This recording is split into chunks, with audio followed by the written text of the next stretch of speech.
Las utilizamos todos los días para estudiar, trabajar, entretenernos, entre muchas otras cosas, pero pocas veces nos detenemos a apreciar la maravilla tecnológica que son las computadoras.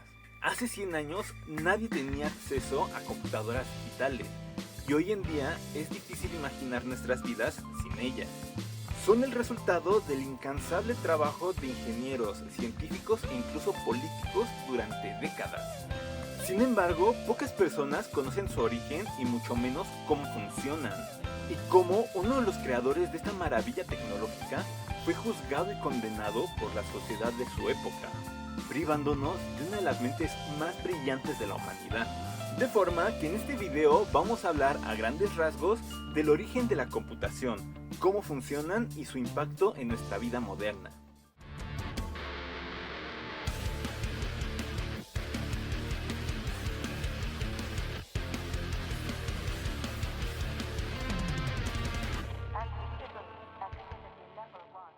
Desde que el humano desarrolló las matemáticas y sus aplicaciones, ha buscado formas de realizar los cálculos de forma más eficiente.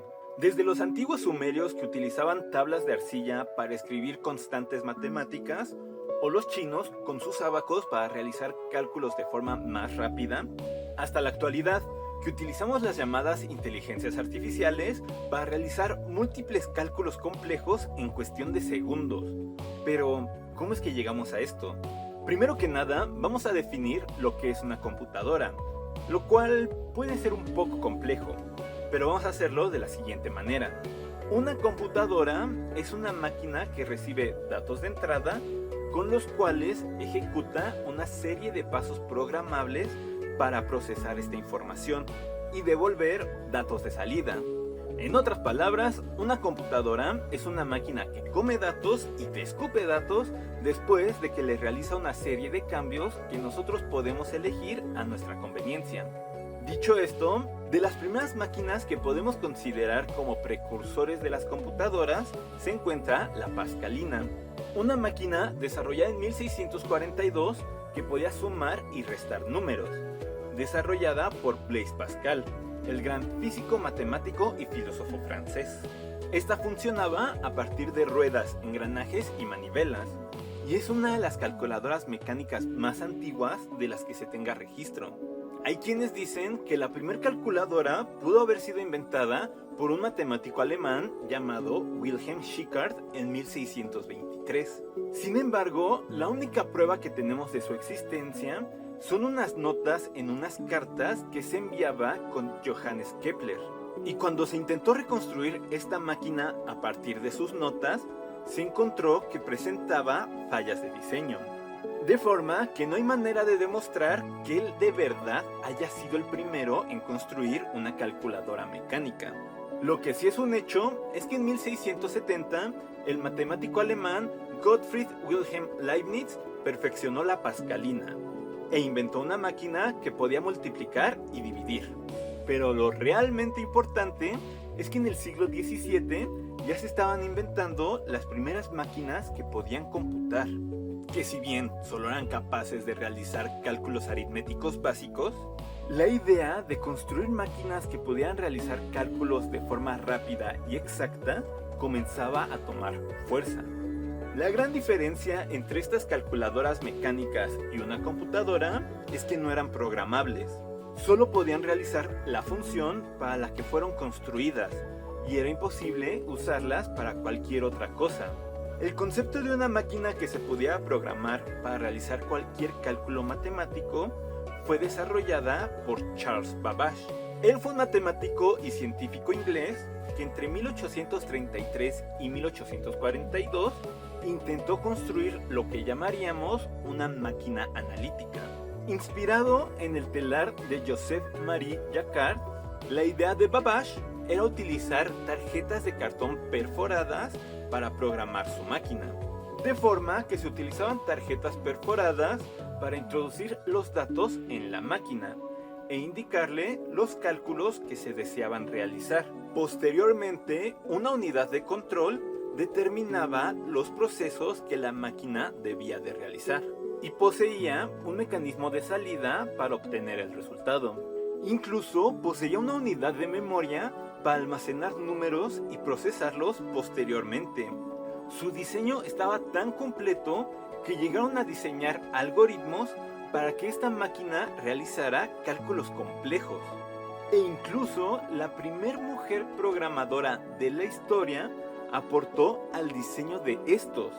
Ella fue Ada Lovelace, una matemática y escritora británica, que trabajó de la mano de Babbage a lo largo de 1840 para diseñar los algoritmos que se podían utilizar para programar su máquina analítica.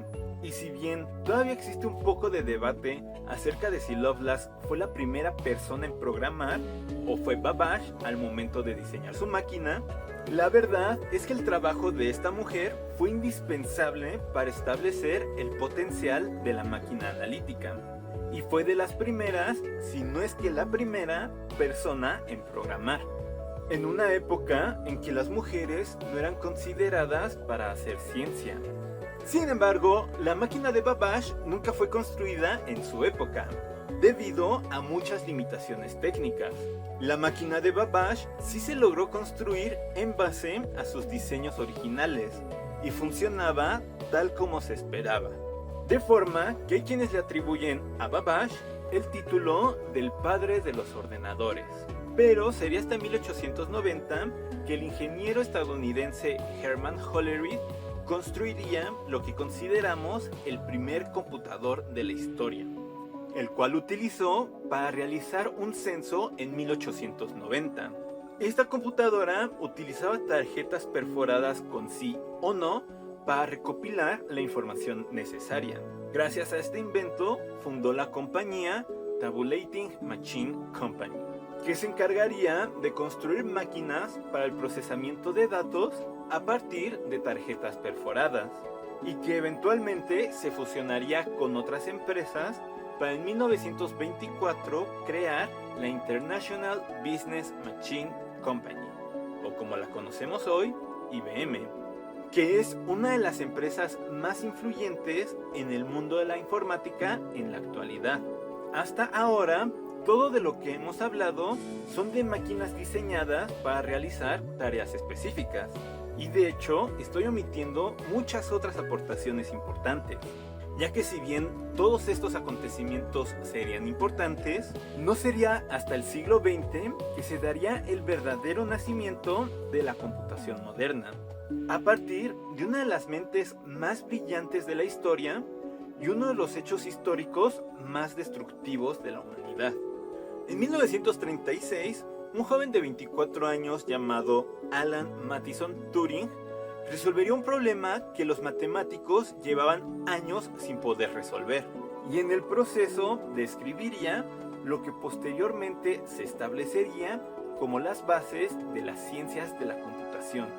El problema que resolvió este talentoso joven se conoce como el problema de decisión, el cual básicamente consiste en determinar si hay un método definido que pueda aplicarse a cualquier sentencia matemática y que nos diga si esa sentencia es cierta o no. Es decir, si existe una serie de pasos a partir de los cuales una máquina pueda decidir si un problema se puede resolver o no. Y la respuesta a la que llegó Turing fue un rotundo no. Y para lograr eso, desarrolló lo que se conoce como una máquina de Turing. La idea básica es que este dispositivo manipula símbolos sobre una tira de cinta de acuerdo a una tabla de reglas. O más sencillamente, es lo que hoy conocemos como un algoritmo. Lo que hizo Turing es que primero estableció lo que se conoce como el problema de la parada. En lo que consiste este problema es que si tenemos una serie de datos y una máquina de Turing, será posible para la máquina determinar si puede leer todos los datos en una serie de pasos finitos solo conociendo los datos. La respuesta es otro no. Y es que al momento de leer los datos, estos tienen las instrucciones de cómo se tienen que leer. Y se puede dar el caso en que tenga una instrucción recursiva o que genere un bucle infinito. De forma que la máquina estará leyendo los mismos datos una y otra vez y jamás terminará. Esta es la razón por la que los computadores se congelan o se traban. porque entran en esta clase de bucles infinitos de los que no pueden salir. De esta manera demostró que una sola máquina de Turing, o de manera análoga que un solo algoritmo, pueda resolver cualquier teorema matemático, de forma que resolvió uno de los problemas matemáticos que había eludido a las mentes más brillantes de su época, colocando a Turing entre la élite de los matemáticos. Algo curioso es que al mismo tiempo, otro matemático estadounidense llamado Alonzo Church también había logrado demostrar lo mismo con lo que llamaba funciones computables. Sin embargo, la idea de Turing se publicó después que la de Church, pero eventualmente se aceptó que ambas demostraciones eran equivalentes. Sin embargo, la del joven inglés es más intuitiva. Esta idea de una máquina de Turing sería extendida a lo que conocemos como una máquina de Turing universal, la cual consiste en una máquina que puede simular cualquier máquina de Turing arbitraria. Esto lo hace a partir de una instrucción de entrada que especifica qué máquina de Turing tiene que simular para los datos que va a recibir. O dicho de forma más moderna, una máquina de Turing universal puede correr diferentes programas para diferentes necesidades. Es por esto que a esta máquina se le considera como el precursor teórico de las computadoras modernas, ya que hasta donde sabemos, Turing jamás llegó a construir una, pero sentó las bases para lo que es considerado una computadora moderna. Esto sería suficiente para posicionar a Turing con el estatus de legendario en la historia de la humanidad. Sin embargo, sus contribuciones a la computación no paran ahí, y muchas de sus aportaciones sucedieron durante uno de los episodios más oscuros de la humanidad, la Segunda Guerra Mundial. En septiembre de 1939, un día después de que los ingleses le declararan la guerra a los fascistas, Turing fue convocado a Bletchley Park, donde se trabajaba en interpretar las comunicaciones alemanas cifradas en diferentes códigos. Los alemanes estaban sumamente avanzados en ciencia y tecnología, y de hecho, la primera máquina completamente programable y automática fue creada por un alemán, Konrad Zuse, quien creó la computadora Z3 en 1941. Esta utilizaba tecnología electromagnética, tenía una longitud de palabra de 22 bits y realizaba aritmética binaria. Y es justamente eso lo que la hizo verdaderamente poderosa, el uso de los bits y la aritmética binaria. En informática, un bit es la unidad mínima de información y viene del acrónimo Binary Digit o dígito binario. Esto quiere decir que un bit solo puede tomar valores de 1 o 0, y esto se puede traducir en cualquier cosa.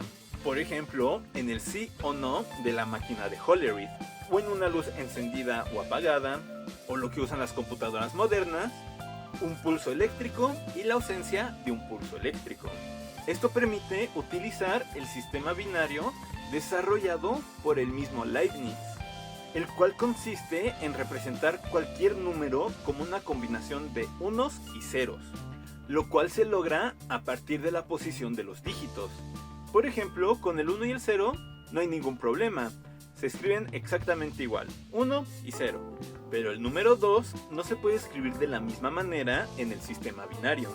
Ya que solo existe el 1 y el 0, el número 2 se escribe como 1, 0, y es así como se lee, 1, 0, no 10. El número 3 se escribiría como 1, 1, ya que es la suma del número 2 más 1. El número 4 se escribiría como 1, 0, 0. Esta posición del 1 representando el número 4, 0 en la posición del 2 y 0 en la posición del 1. El número 5 se escribiría como 1, 0, 1. El número 1 en la posición que vale 4, 0 en la posición que vale 2 y 1 en la posición que vale 1. De forma que tenemos 4 más 1, 5, 1, 0, 1. El número 6 se escribiría como 1, 1, 0, con 1 en el valor de 4, 1 en el valor de 2 y 0 en el valor de 1. De forma que tenemos 4 más 2, 6, más 0, 6. El 7 se escribiría 1, 1, 1, el 8, 1, 0, 0, 0 y así sucesivamente. hasta representar cualquier número que nosotros queramos con unos y ceros, de forma que una computadora solo tiene que estar en dos estados para representar cualquier número. Aunque claro, entre más grande sea el número, más espacio va a tomar.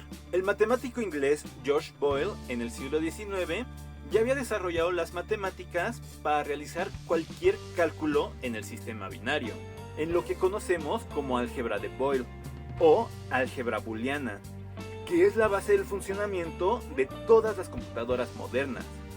De forma que SUSE solo tenía que construir la máquina, las matemáticas ya estaban hechas. Ahora, debido al pequeño detalle de que el gobierno alemán de esa época quería someter a toda la humanidad a una dictadura fascista, el intercambio de los desarrollos tecnológicos entre Alemania e Inglaterra no eran los mejores, de forma que ni los ingleses ni los estadounidenses poseían esta tecnología. Pero eso no importaba tanto, porque ellos también estaban trabajando en desarrollar sus propias computadoras.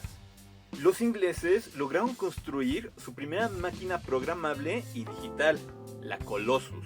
Aunque, a diferencia de la Z3 alemana, la computadora inglesa estaba más enfocada en desencriptar códigos que en realizar cálculos. Es por esto que a la Z3 se le considera como la primera máquina Turing completa.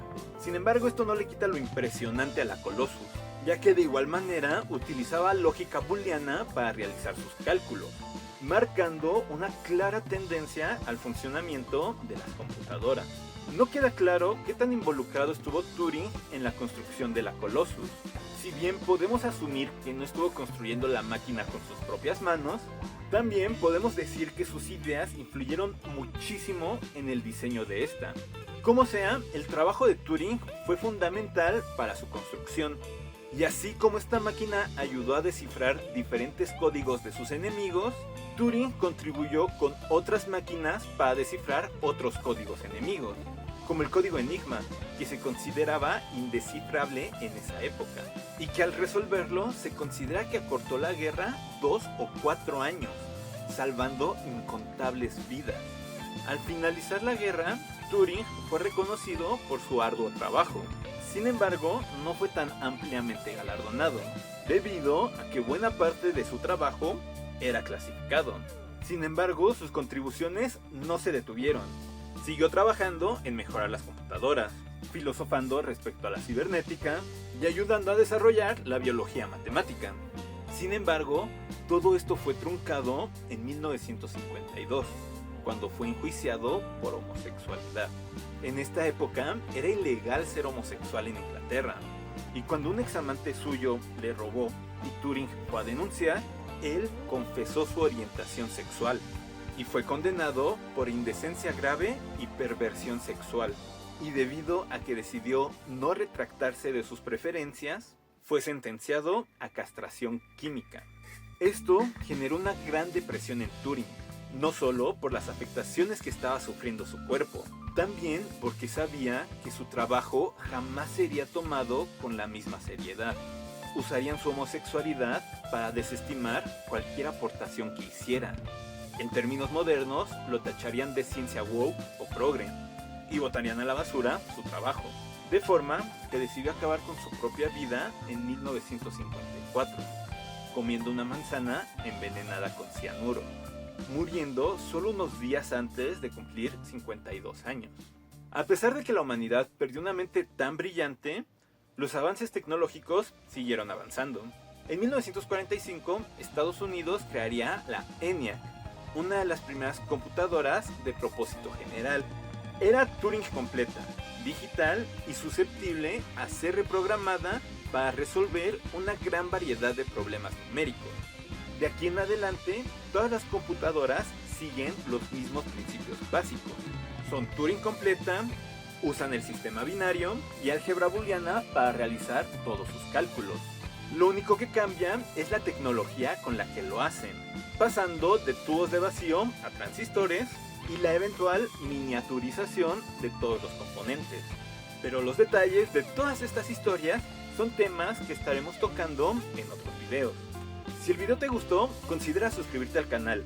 No tienen idea de lo mucho que me ayudaría a seguir creando esta clase de contenido. Déjame en los comentarios qué opinas de todo lo que se habló en este video. Me faltaron muchas cosas por mencionar y me gustaría saber qué es lo que más les interesa para futuros videos. Pero sin más por el momento, les ha hablado Furio Sensei y hasta la próxima.